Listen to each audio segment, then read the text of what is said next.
Selamat sore, bertemu lagi di Danamon Financial Friday.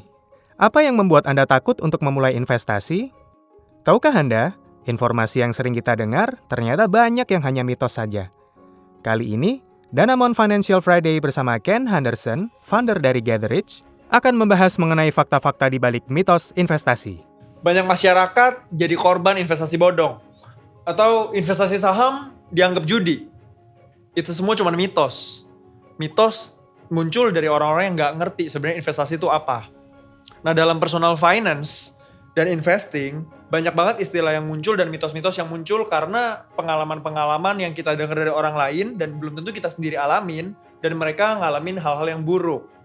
Beberapa contoh mitos yang sering kita dengar itu antara lain, investasi itu rumit, jadi cuma orang pintar yang bisa.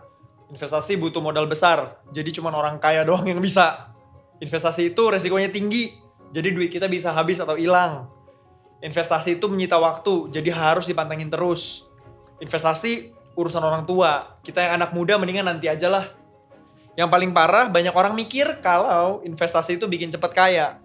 Gak heran kalau banyak orang jadi korban dari investasi bodong. Padahal investasi itu butuh waktu dan proses. Jadi gak ada yang instan. Dari beberapa mitos yang saya sebutkan tadi, apa yang jadi ketakutan terbesar Anda buat mulai investasi? Kenapa sih bisa muncul mitos-mitos seperti itu? Kita harus cek dulu faktanya seperti apa. Faktanya, jumlah investor di pasar modal Indonesia hingga akhir tahun 2019 kemarin itu totalnya 2,48 juta. Nah, sedangkan total yang khusus investor saham aja itu 1,1 juta investor.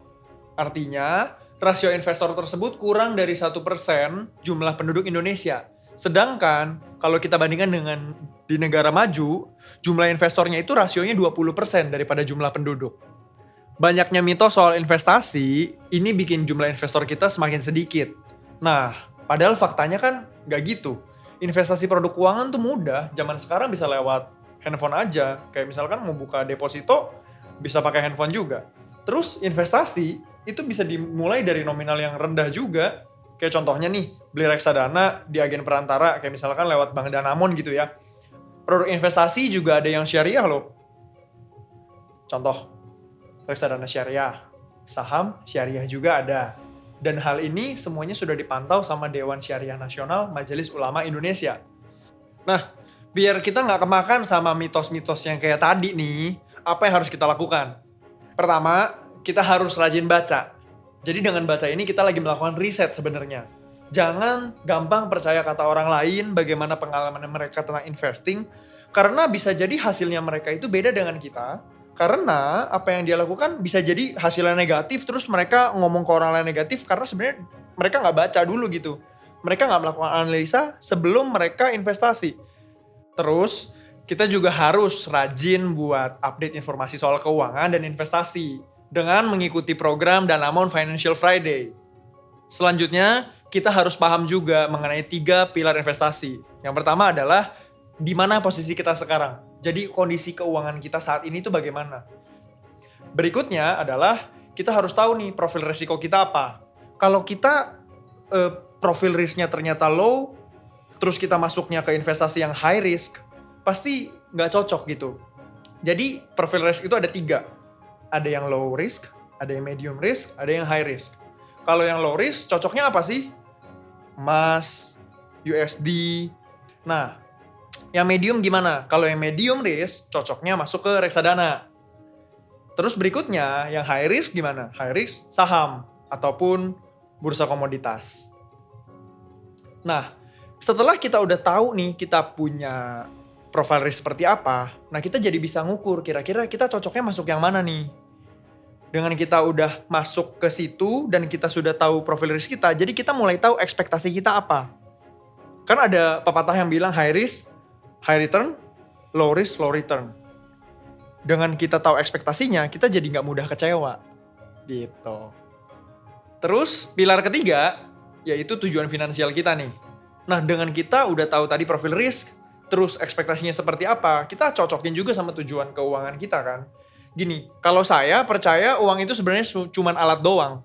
Jadi alat untuk mencapai kita punya tujuan. Seperti di episode sebelumnya, Sempat dibahas mau nikah, mau punya mobil pertama, mau punya rumah pertama, mau naik haji, dan lain-lain. Itu kan sebenarnya tujuan yang kita pakai, yang kita bisa penuhin kalau kita pakai uang kita gitu. Jadi kita mulainya gimana buat investasi? Tadi kita belajar 3 pilar investasi. Dari sekarang kondisi kita gimana, profil risk kita gimana, dan tujuan kita gimana nih ke depannya. Kita jadi tahu investasi apa yang cocok dengan berapa dana yang harus kita taruh per bulannya. Nah, saya percaya kalau investasi itu adalah kebiasaan yang harus dibangun. Jadi abis nabung, kita bangun kebiasaan investasi. Jadi bukan tunggu jumlah uangnya besar dulu, bukan orang kaya baru bisa investasi, enggak. Justru dari posisi kita saat ini, kita harus mulai investasi meskipun dana kita misalkan sedikit, kita cobain dulu aja. Ketika kita punya dana lebih besar, nah kita bisa investasi lebih besar. Terus, misalkan kita punya dana 500.000 gitu per bulan. Kita mau investasi di mana? Bisa coba di reksadana misalkan, atau di investasi deposito. Kalau kita punya tujuan 10 tahun mendatang gitu, buat dana pensiun misalkan. Kita mau cobain di saham, bisa nggak? Bisa. Kita belajar, kita cari analisanya bagaimana kita investasi di saham yang bertumbuh. Supaya ketika 10 tahun dari sekarang, nilainya sesuai dengan yang kita inginkan untuk bisa pensiun. Berikutnya adalah kita harus belajar secara mendalam, kita harus cari mentor, dan kita harus punya komunitas. Kenapa 3 unsur ini penting? Karena kalau Anda belajar doang, Anda cuma tahu ilmunya, tapi Anda mau praktek bingung gitu. Ketika Anda punya mentor, Anda belajar, Anda mau praktek, Anda punya mentor, Anda bisa melakukannya, tapi Anda tidak punya teman-teman untuk diskusi. Jadi ketika mau praktek, muncul keraguan. Jadi dari awal kan kita udah bahas nih mengenai mitos-mitosnya apa aja. Nah, kita juga udah bahas bagaimana caranya supaya kita lebih bagus lagi keuangannya dan keuangan kita bertumbuh. Nah, sekarang kita mau sum up. Nah, orang ketika dia punya uang kecil, dia nggak kelihatan karakter aslinya seperti apa. Nah, ketika dia punya uang besar, baru muncul aslinya. Kalau emang asalnya misalkan nakal, ya ketika dia punya uang besar, ya dia makin nakal gitu. Kalau dia baik, dia punya uang besar makin baik. Nah, untuk bisa punya uang besar, semua orang pengen punya uang besar. Tapi nggak semua orang pengen rasain prosesnya kan. Sedangkan investasi nggak instan. Ibaratnya kita mau nanam pohon nih. Kita pengen buah yang bagus, kita pengen buahnya, berarti kita dari benih, kita harus tanam di tempat yang subur kan. Tanahnya yang bagus gitu, yang sesuai. Lalu setelah kita udah tanam, dia nggak muncul ke atas dulu. Dia ke bawah dulu, dia mengakar dulu. Lalu dari udah mengakar, baru setelah beberapa waktu, dia mulai bertumbuh, kelihatan batangnya, dan butuh waktu sekian lama sampai dia benar-benar kuat batangnya, lalu dia rindang, dan akhirnya dia berbuah. Dan disitulah kita bisa nikmatin buahnya. Nah, ketika kita nikmatin buahnya, apakah semuanya kita nikmatin? Belum tentu harus semuanya kan? Artinya apa? Bisa sebagian kita nikmatin, dan sebagiannya lagi kita tanam lagi. Sehingga uangnya kita makin bertumbuh terus. Nah, ini mirip seperti ungkapan, sedikit-sedikit akan jadi bukit. Nah, ini benar-benar sama seperti investasi. So, yang penting sekarang kita lakukan adalah seberapa cepat kita bisa mulai investasi. Dan seberapa bisa kita konsisten untuk nabung dan investasi. Kalau ditanya, kapan waktu terbaik buat investasi? Sebenarnya jawabannya ya 10 tahun lalu kan. Jadi kapan waktu terbaik kedua? Yaitu sekarang. Mulailah belajar, terus kita mulai investasi. Jadi, kita harus belajar soal investasi dari sumber yang terpercaya. Seperti contohnya, apa yang Anda lakukan yaitu ikutin program Danamon Financial Friday. Demikian episode kali ini. Bagaimana informasi kami hari ini? Sampaikan pendapat Anda di kolom komentar.